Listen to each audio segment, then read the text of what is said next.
DC Circuit Experiment 15, Capacitors. Part 1, the Basic Series RC Circuit.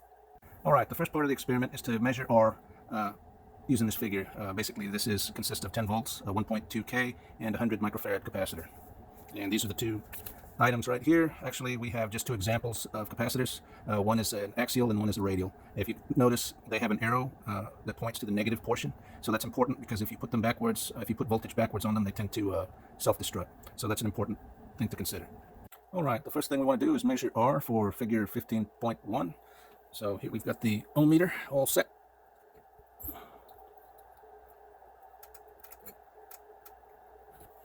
And the measure is 1.1616 kilo ohms. So now we want to construct the network. Let's take these out. This is what the constructed network will look like. You see that we've put the capacitor in there, the 100 microfarad capacitor, and we have the negative pointing down. You can see the arrow on the capacitor is pointing down. So that means this is negative. That's going to be negative, and this is going to be where we have our positive.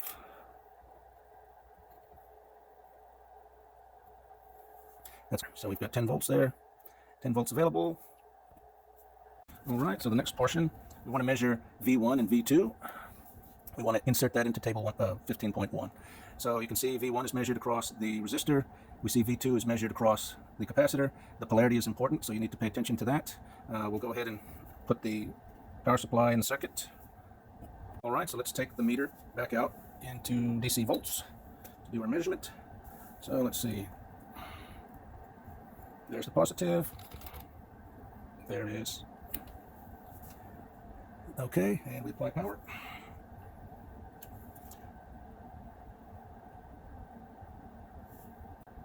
And we have 0.5, let's say 0.525.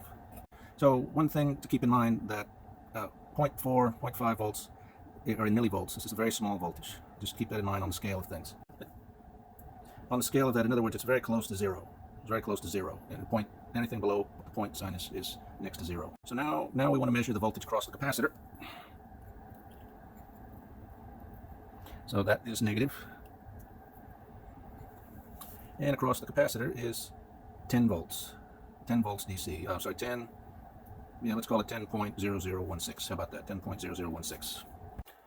Okay, so for the steady state of the capacitor, so there's a small component of it needing to charge up through that resistor, but once it reaches its steady state, it's no longer charging, and that's why we measured 10 volts across it, and that's why we measured an insignificant amount on the resistor at 5 tau, 5 times 1.25 seconds.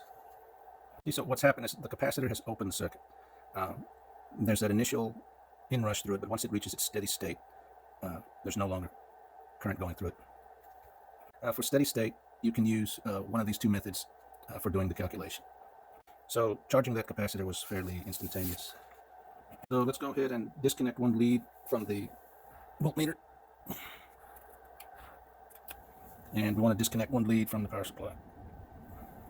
So this is part 1E. Yes, part 1E. There we go. So let's measure across the capacitor very quickly, and it is 9.95. Right? All right, so measure across there, 9.9500. All right, now on part F, we want to short the capacitor terminals with a lead and measure VC again. So with this out, disconnected. So we just want to make sure nothing's happening there, and we go ahead and we'll put a short across the capacitor. So we have here we go, and there it. Now it's down in the millivolt range. We've discharged this capacitor. Very, very small. That's just basically static. Don't even, here it's discharged. It's pretty, down to nothing.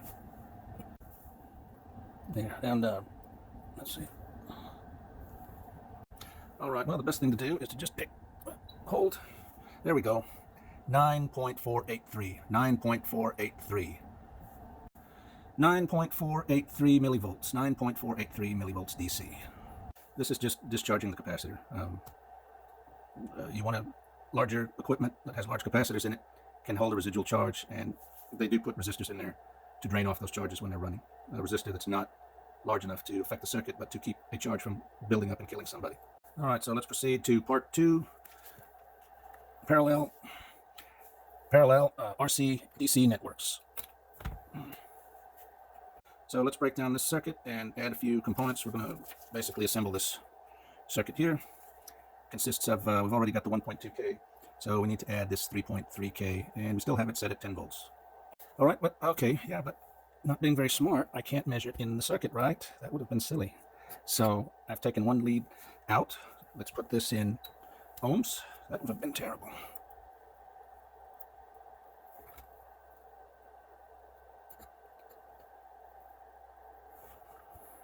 And I forgot to take it out of the hold function, so let's go into shift and hold. There we go. Now it's back to normal. And the component's measured value is 3.2400 kilo ohms. So now that we've got that out of the way, let's see, we construct it. So let's get out of the circuit. Now we can construct the circuit. Now we know our values. There we go.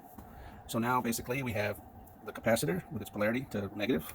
We have this 3.3K, we have this 1.2K, this red wire goes to positive, this is our positive, this is our negative. All right, so now that we know where we are at, we energize the system. We want to measure V1, V2, and V3 in this system. So we still have 10 volts, and we look at the polarities, and we still have our 10 volts. All right. So now that we have done this,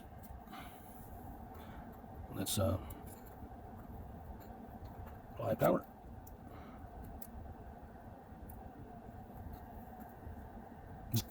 Okay, now let's measure these voltages off of each of these parts. So let's see, there's positive, so positive across that, so all this is at the same spot, so 10.9. Oh yeah, I'm gonna blow the meter up. Don't do that. Put it on DC volts. There we go. There we go. And now since it won't roll around, let's stop it. 2.6430 volts DC. 2.6430. All right. Let's see if we can. There we go. Now it's back to where it was. It's doing something. There we go. So now we want to measure across the V2. So yeah, we could have left there. Well, it's always fun to move around. Okay, and we can stop it. 7.3596. 7.3596 volts DC. All right, get this back so let's see, oops. Oh, no, that's not what I wanted to do. There we go. All right, so now let's measure the last value. And what did I do here? Okay. And it's just a capacitor, so positive. And across that capacitor is 7.35, oh, how about this? There we go. 7.35944. 7.35944. But, you know, I see what I probably is making this much more difficult because I've given you more significant digits. Say, let's go back. I think just 7.359. How about that? 7.359. So one thing to consider is the number of significant digits, and that's up to your professor. So, you know, you don't have to go to the end of infinity with digits. Part 4, determining the capacitance actual value. So I got a little ahead, and we're going to use a 100K, and that's its exact value, 100130. So that's important because that's what you need to do that. You want to measure that R for this, applying this resistor in this circuit. So we still have our capacitor from the other part of the experiment, and let's go forward. So a logical step would be construct that network. So let's take, now that we have its value,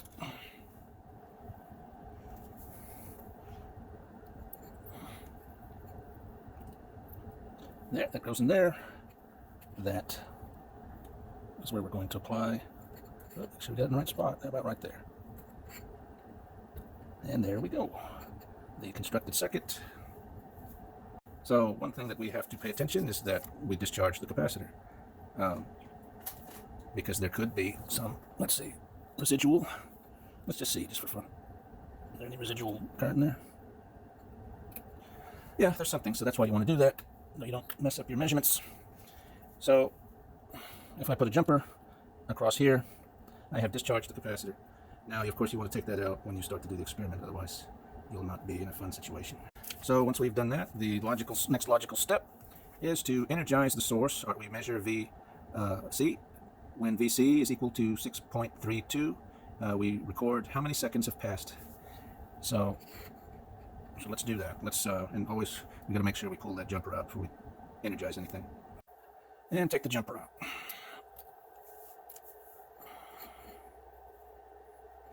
Okay, and this is disconnected. Let us put this, we want to measure here.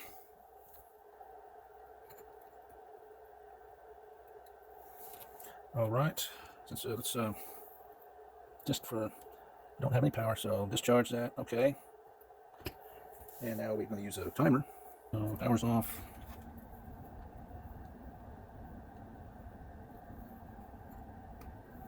All right, it's discharged. Okay, so I've got my phone set up here. This is a lot easier. How about that?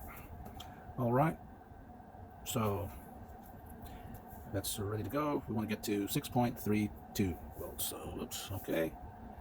And let's hook the voltage up. And that's almost ready to go. All right, and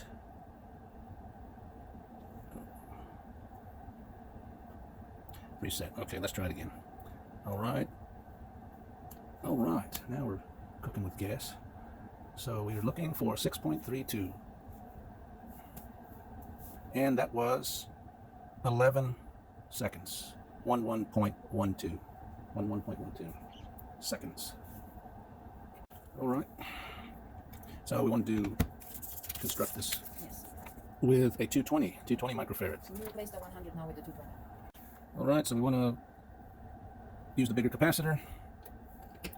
Let's take this out of the circuit. Let's make sure that so you see that it's still charged, so it has capacitor leakage and it'll eventually discharge, but this would be terrible if you were working on a piece of equipment and that capacitor had, let's say, hundreds of volts. That's not a very nice thing to happen, especially if you're in a ladder or something terrible. So, then that capacitor is mostly inert, so I'm just going to replace it. All right, so we've swapped it out. We've got the negative pointed to ground. That's important. I didn't say it already. The capacitors will blow up if you put them backwards. They'll pop.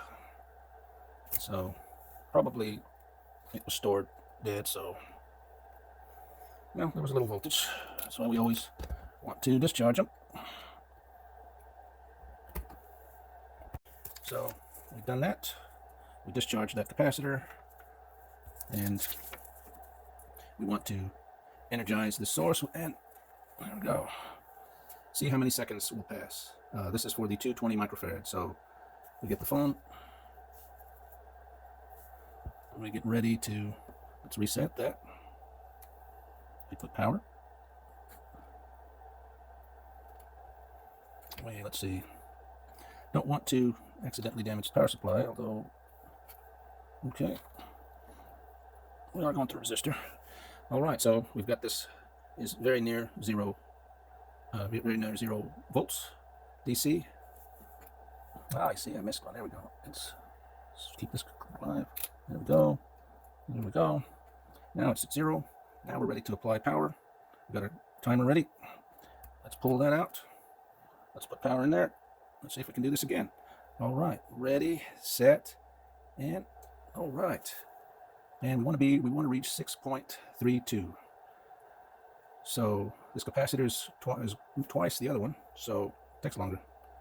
And there. All right, and we're at 23 seconds. 23.39. 23.39. All right, and still charging, but who cares?